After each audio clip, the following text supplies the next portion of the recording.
What's going on, guys? Gomes here, back again on another MLB The Show 20 Diamond Dynasty video. Oh boy, did this update ever deliver. Was it ever quite substantial? We got 30 brand new diamonds in Stage 3 Team Affinity, and yeah.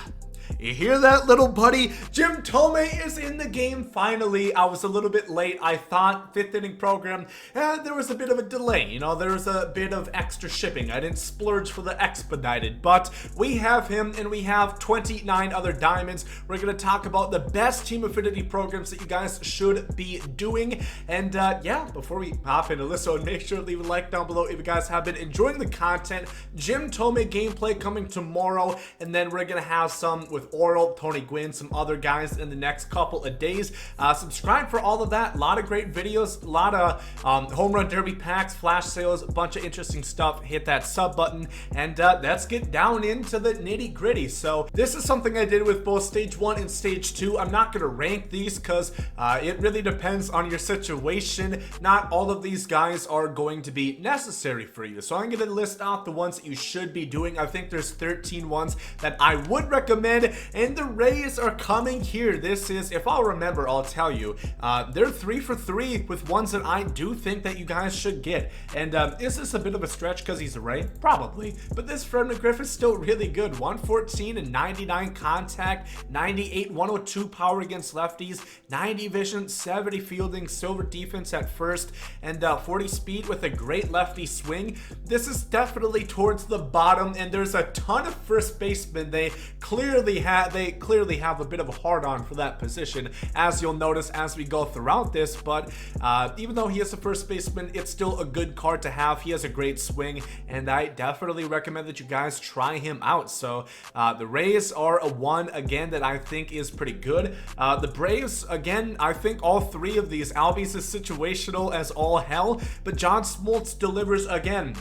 He does not deliver the sync piece. Some of you guys are already tuning out. You already clicked off you pressed the circle button to get rid of Smoltz. He's still going to be good. The four seam, the splitter, the slider, the changeup, and the curveball. The splitter and changeup, 6 mile-an-hour difference. That's actually pretty key. They look good. They look very similar out of the hand, kind of like a four seam to a changeup, but it is very deceptive. And it's going to throw 99 on that four seam. 103 K9, 88 walk 9, 91 overall control. Really great stuff from this John Smoltz, and there's a good chance you guys probably have a bunch of progress on this Smoltz as well, being that the Kyle Wright was so fantastic. So that's the second one that I'd recommend that you guys go and get. The Marlins, and I'll do a little spoiler alert, the entire NL East is by far and away the best division out of all of them in Stage 3 Team Affinity. This AJ Burnett, I really like the looks. Four seam, knuckle curve, sinker, changeup, slider. This is pretty much my ideal loadout if we're going to talk about it in FPS terms. 99 four seam. The sinker does not have outlier, but it is still going to come in pretty hot.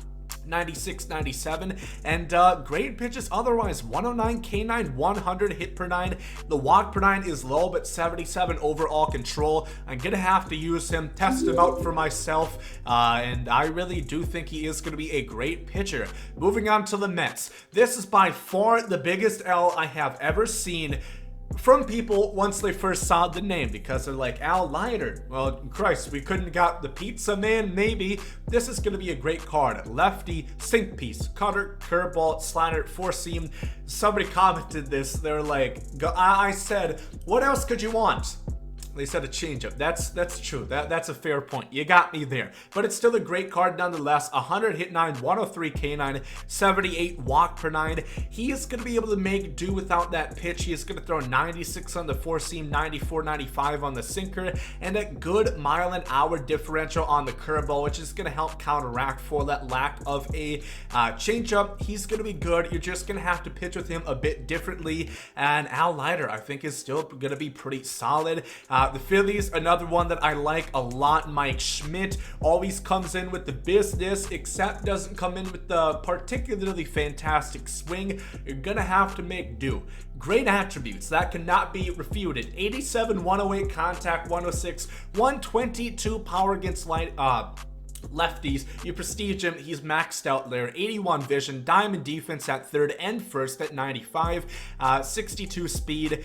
This card has no flaws except for that swing, I guess, but I can look past it. You just have to get used to it. It's not unusable, and the attributes really speak for themselves. The Phillies have a great one, and thank God, because they were definitely near the bottom of the tier list as far as rewards from stage 1 and stage 2 go. And then the Nationals, big home run, big L, huge L, and then another big home run.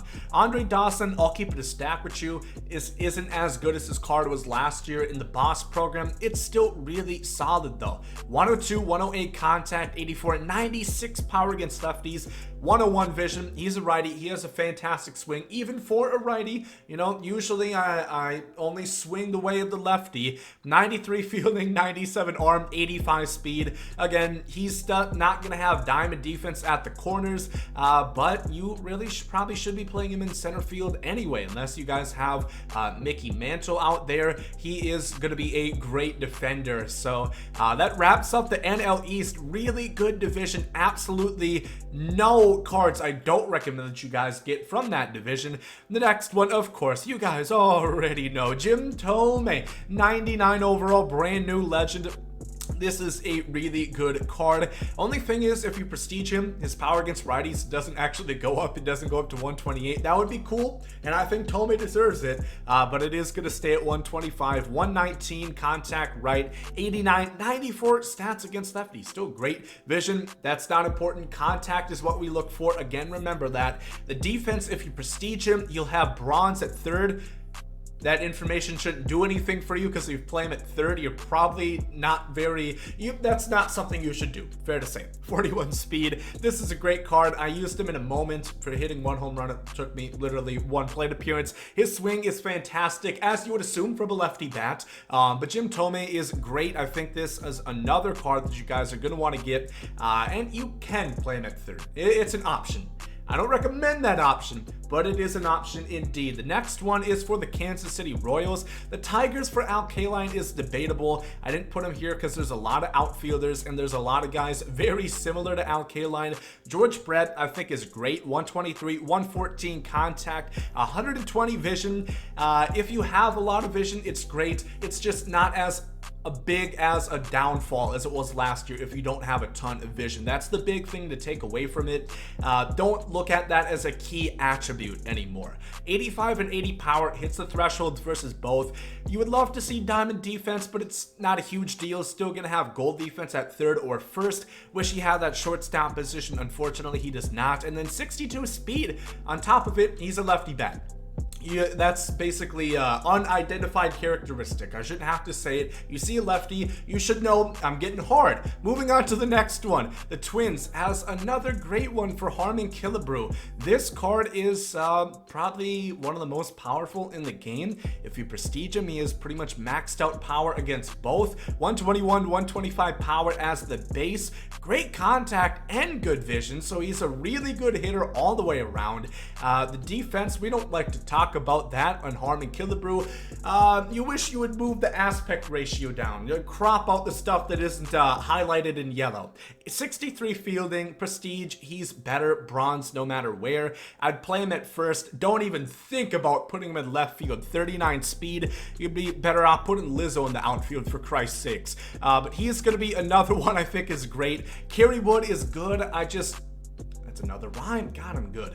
That's a third rhyme. Oh, I'm a madman. Nick Lodolo, I do recommend him. However, we're not here for him. We're talking about Eric Davis. 84, 95 contact, 95, 112 power against lefties. Vision, not great, not important anymore. That's a big key thing. Diamond defense at center, gold in the polls, 92 arm, 96 speed, 98 stealing.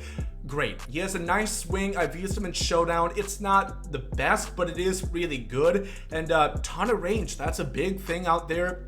I've mentioned this before. I really don't think gold defense is that bad in the outfield. I don't think there's much of a discernible difference between gold and diamond defense as far as animations go, especially if you have the kind of arm and speed that Eric Davis has, and he's going to hit really well. So I think Eric Davis is a great card that you guys are going to want to get. Otherwise, I don't think there's a whole ton in the NL Central. Kerry Wood, you know, that's one we're going to look forward to, but the other ones, I don't think. Actually, no, Robin Yount, I do think is one worth going after, actually. I will put him here, because if you do have progress in the Brewers, he's one of the better shortstops you can get. He has diamond defense. He has the left and center field capability, 70 speed, a lot of contact, a lot of vision, 80 power against righties.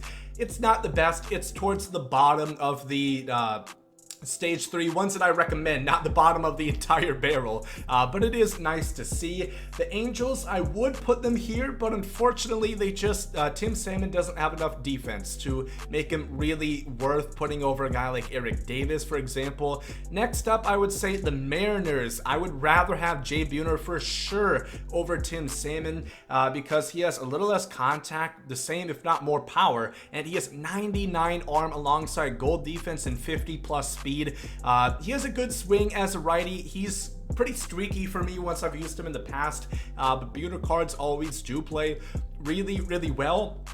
And he is, of course, amazing in the outfield. So 99 arm strength is going to come up big. I think that's pretty much the most important attribute alongside speed to have in your outfield. And moving on to the Astros, again, another first baseman, again, Jeff Bagwell, who cannot play anywhere else. I still think it's a good card to get. 104 and 125 contact.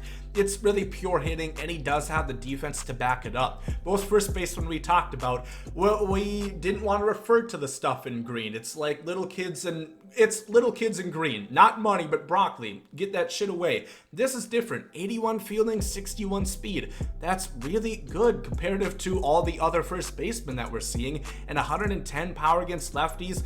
Great hitting stats overall. The swing is all right. I don't love it. It's polarizing. He looks like he's Jose Altuve when he's in the batting stance, despite being like 6 inches taller than him. But Bagwell's another good one to go ahead and get. And then the last two I recommend is going to be from the NL West. The first being, of course, Orel Hershiser from the Los Angeles Dodgers. You guys knew this was going to be here. I didn't even need to see attributes before being sold on him. Sinker.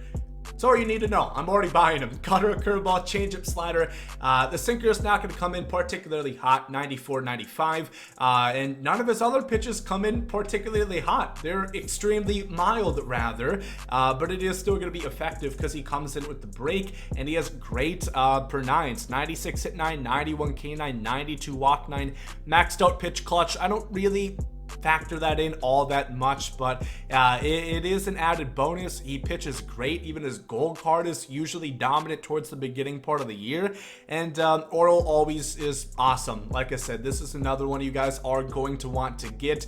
And then finally, slap Jesus right here, Tony Gwynn. This is one that I'm coming after extremely soon for sure. 125, 122 contact, maxed out vision, 65 and 55 power respectively. It is considerably better than the 93, and I even hit like 500 through 40 at-bats with that 93. I'm not lying. Watch the streams, you'll know. Diamond defense in right field. 85 speed, I would like to see that a little bit higher, I guess. He's only going to have gold at left and center. Again, don't think that's too big of a deal. This is a fantastic card. Of course, the power, it's not going to hit a bunch of home runs. You're looking to hit the gap, you're looking to get singles, and you're looking to extend innings that way. So Tony Gwynn has a great swing. I always really like picking him up, and of course I'm going to recommend that you guys get him as well. So that's gonna be it. Again, in recap, the Rays, the Braves, all the NL East, the Indians, the Royals, the Twins, the Cubs, kind of, the Brewers, kind of, the Reds for sure, the Angels, kind of, the Mariners for sure, the Astros, the Dodgers, and the Padres. The other ones I didn't mention aren't bad necessarily. They're just not ones I'm, foaming at the mouth, theming to get. So these are my top team affinities. Let me know which ones you guys are going after first. I already got Thome, Smoltz, and Oro Hershiser on the squad. Thome debut coming tomorrow. Very excited. If you guys enjoyed this video, make sure to leave a like down below. Thank you all for watching. Hope you guys have a great day. Thanks, I'm Saudi.